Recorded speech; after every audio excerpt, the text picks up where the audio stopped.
and I've used both skills together to try to bring improvement for our community. And no one can do it without you. And no one could do it without Peggy, and she's a great partner to have. WEACT is a great partner to have. And a part of that network of people is the person that I'm honored to introduce tonight and present an award to, and that's Joshua Klainberg.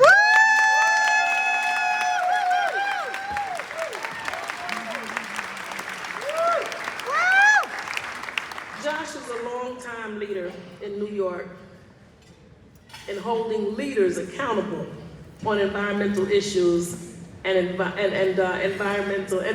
environmental health justice policies. Over many years, Josh has played a critical role in a wide range of campaigns. Some of his major recent accomplishments include campaigning to eliminate toxic chemicals from children's products,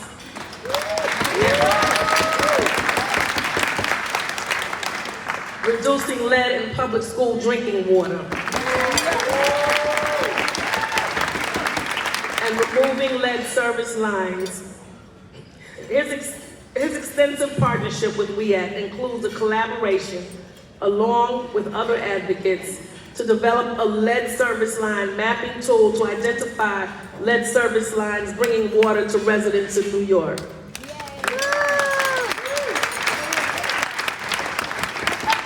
He also campaigned for the state's $4.2 million Bond Act, passed into law last year. Thank you. So congratulations, Josh, on tonight's honor and all that you've accomplished to make New York communities safer and healthier. And thanks to all of you who joined us here tonight to celebrate Josh and all the other honorees. And may I add, you know, now I'm an elected official, right? Yeah. So people like Josh hold me accountable. And I'm so glad. I really am grateful for that, but not just me. He calls everybody. He's there in the halls of Albany. He's on that phone, and he makes sure that people understand the importance of environmental safety and environmental justice. And I thank you for that.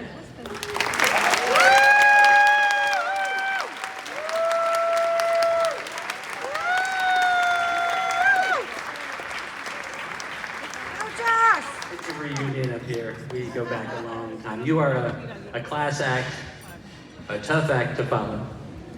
But as Peggy so beautifully enumerated all of your accomplishments, you're exactly the person that we need right now in government, the citizen activist that chooses to run for political office with one purpose in mind, and that's protecting the people that they care about. So thank you very much, Senator.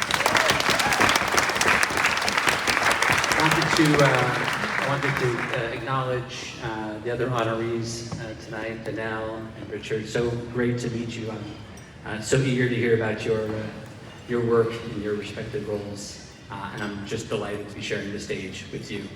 And Peggy and Jeff and the entire staff and board at WEACT, I'm just so grateful for this honor.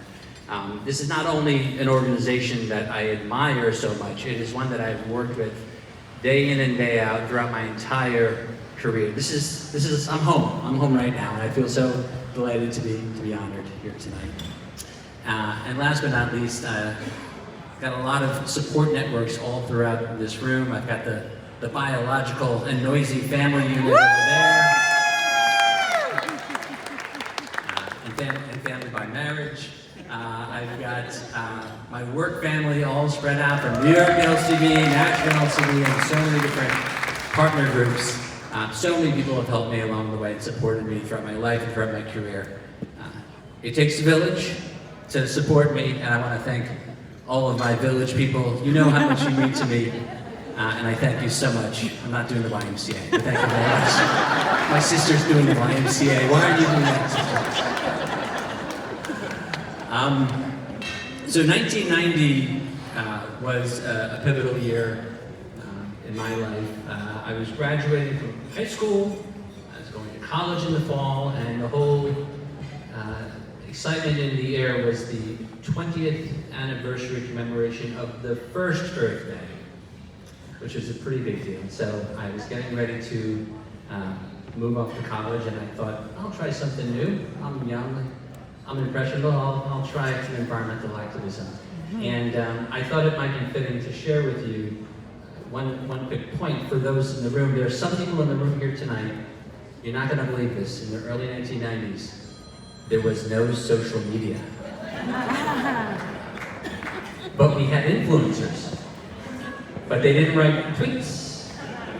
They wrote books. And I was looking at my library, and there are two quick books I just wanted to share with you that really inspired me. Can I get a slide? I'm not the only one that uses slides to promote the environment, so this was a very important book to me in 1992, written by Senator Al Gore from Tennessee, who was talking about the climate crisis for many years and has done so for many, many years since then. Thank you so much for being here. I'm so delighted and honored that you are part of this program tonight. One more book. You might not have heard of this one. This is a cult classic. Written by none other than Eric Goldstein, Mark Baxter from NYLCV. And you know, think globally, act locally. These are my two things here. And it's been great since I've been working at the New York League to consider Mark and Eric my two very dearest and closest colleagues. So that's my bookshelf. You can read from there.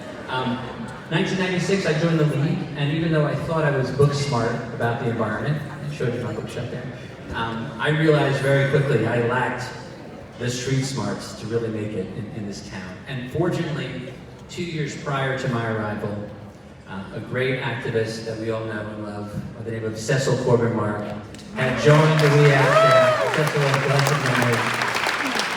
And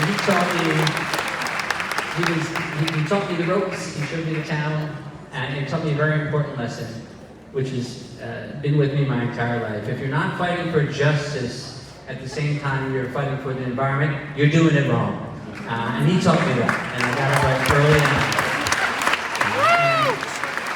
Throughout the many years that I partnered with Cecil and with WEAC, whether it was through the New York City Coalition to End Lead Poisoning and the dozens of laws that they passed over several decades, to my role in the Just Green Partnership with the toxic code legislation, and to my role with the Lead-Free Kids New York and the lead and drinking water stuff.